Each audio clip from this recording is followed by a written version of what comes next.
Hello and welcome to Josh Anderson Art. Continuing in my series of daily drawings of cartoons from the 80s and 90s.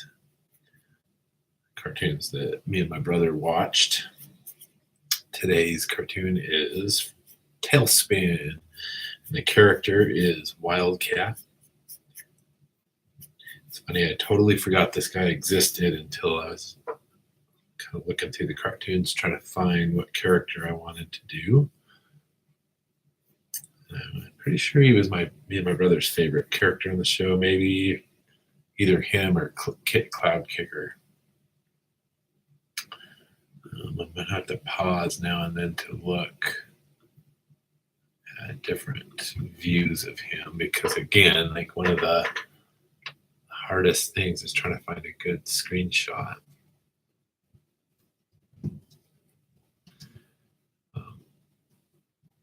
One I found here is 480p, which is usually pretty good, but it's like they've had to shrink the viewing area down, probably to avoid, I don't know, copyright infringements or something. And so the picture is really small, and I can't totally tell all the details I'm looking at. I can't really tell what's going on with his hair right here, so I have to look at a different picture of him. I guess what might be happening right here.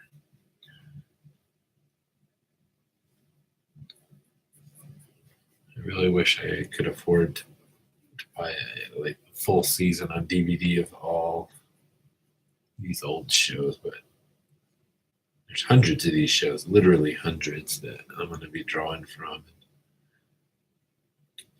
Nobody can afford that many DVD series, right? I can't.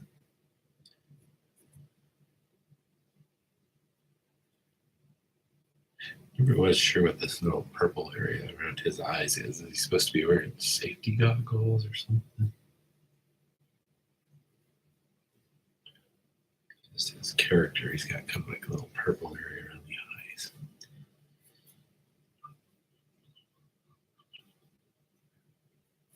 Super big chin.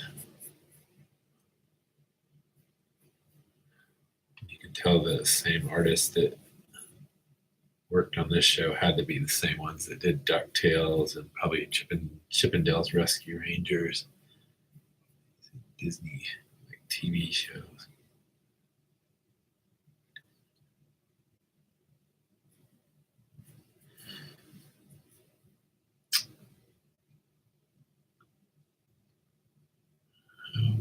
How about the theme song?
So real quick, I need to look and see that this show is actually a 90s show or an 80s show. I think it was 1990. First aired in 1990. So this one's going to be a 90s show. Again, this is one I think I remember watching after school a lot of days.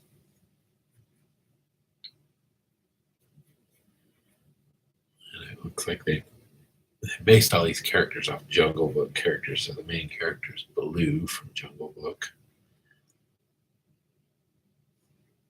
But of course, there's a lot of new characters like this guy, Wildcat. I don't think he was from movie at all.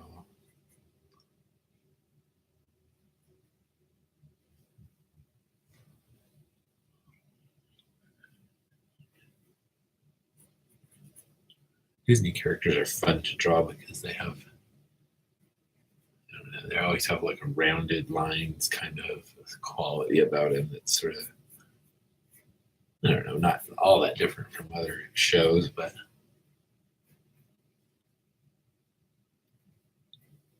kind of hard to explain.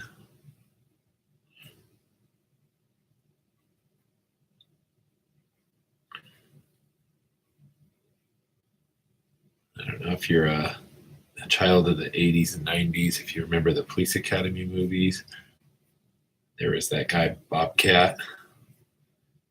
He talked really weird. Kind of, I've always wondered if this cat, Wildcat, was inspired by him at all. It's kind of similar voice, anyway.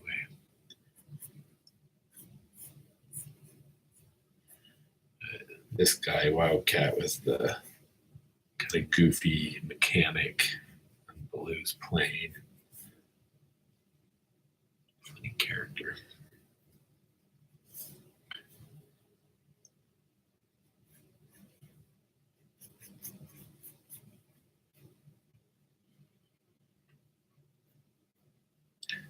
Comment below and tell me your favorite cartoons. What are you watching these days? What are ones that are nostalgic for you? Bring back memories.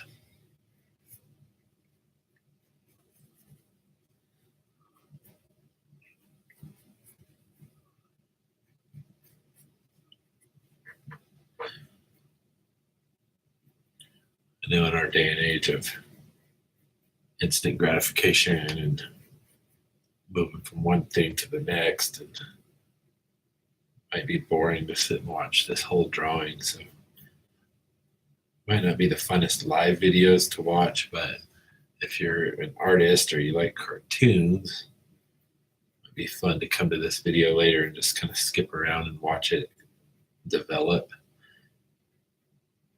I think another reason for doing these live videos is that like this will keep a record of the stages of each of these drawings. I mentioned before how there's always these stages. So there first is a pencil sketch, and then I ink it, and then I color it with color pencils.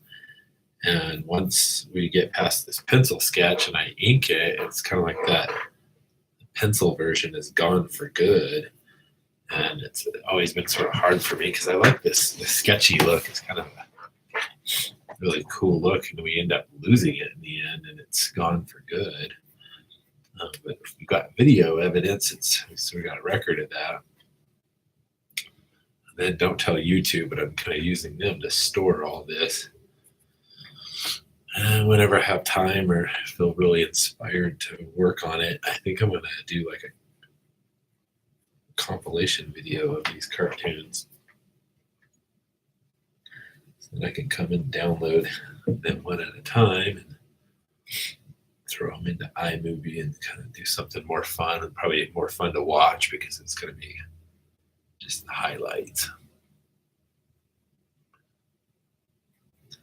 And I could do this. I could set up a better camera and record it all. But another thing about that is it's going to take up a lot of memory somewhere, my computer, my hard drives. This way, even though it's low quality, I'm storing everything on YouTube. YouTube can kind of hold it for me, and since you can do like keep vid and stuff like that, download YouTube videos, I can download it later.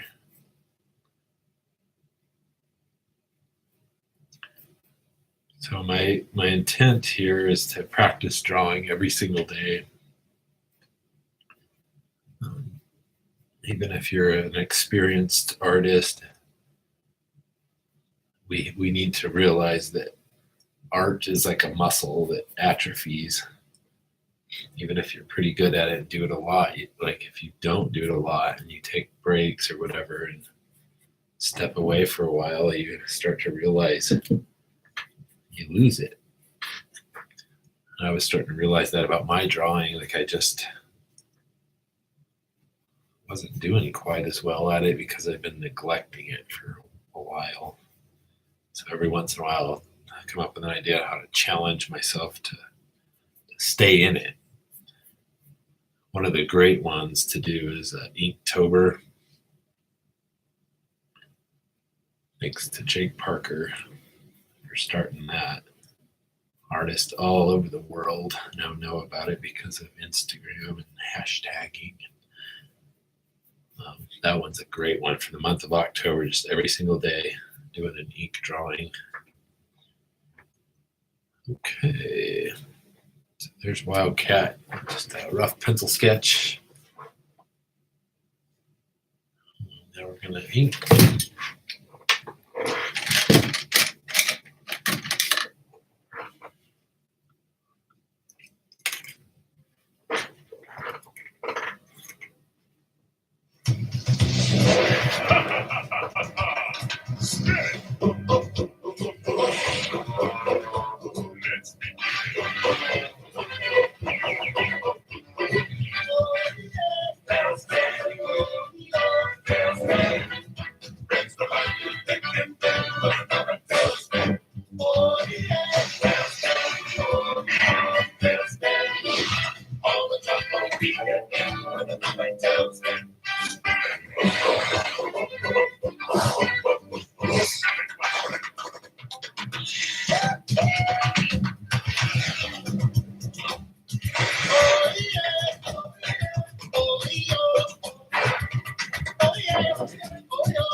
Again, sorry if I don't talk a lot. Sometimes it's hard for me to think and talk, or think and talk, draw and talk at the same time. Love if you have any questions for me to comment that. I write a blog called Josh Anderson Art Blog, mainly just talking about my influences, why I'm an artist, how I became an artist. Have lots of different ideas for sort of throwbacks. Like I do a throwback Thursday every week and dig up a piece of artwork from when I was a kid.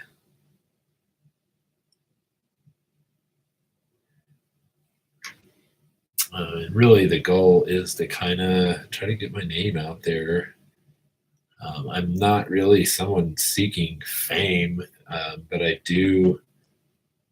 I would like to be an artist and make money at it. And I think for me, what's more exciting is to try and influence people. Like I do a serial comic strip called Carrot and Ruff. It's a dog and a rabbit characters I've had since I was like 12. And then I do a single panel gag strip called Junk Drawer. And I love making people laugh. And if I was never famous, but my characters were, that would be just fine with me.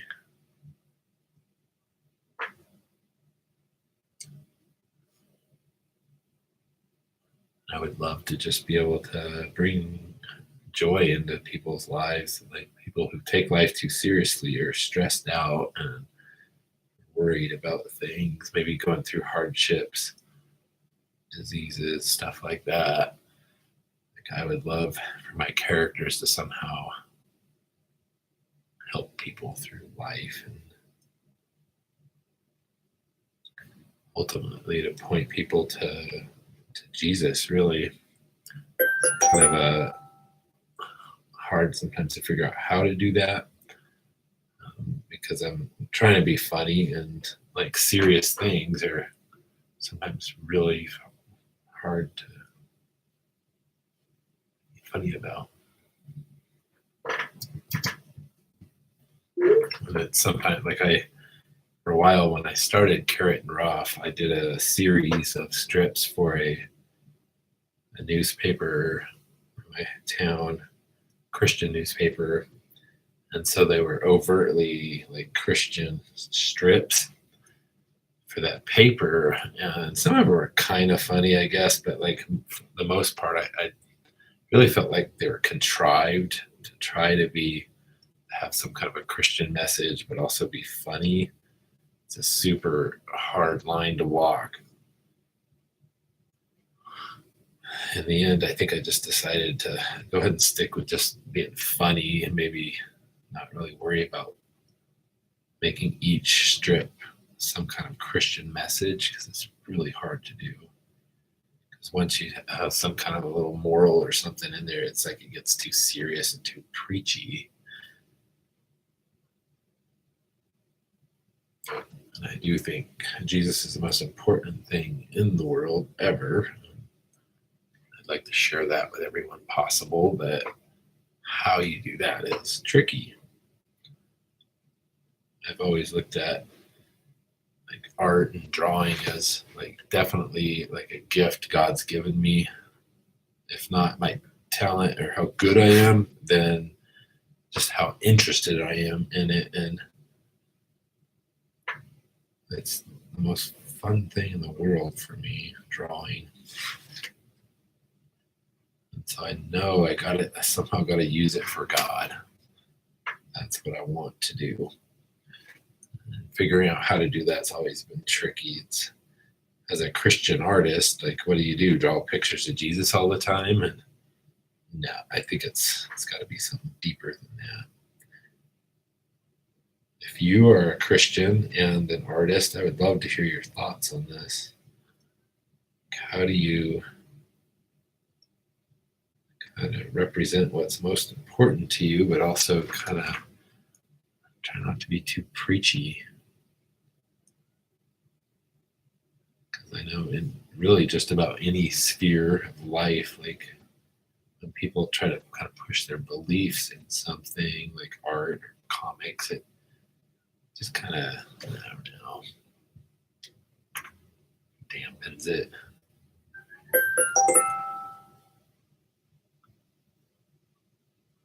Okay, I'm going to need to pause and come back.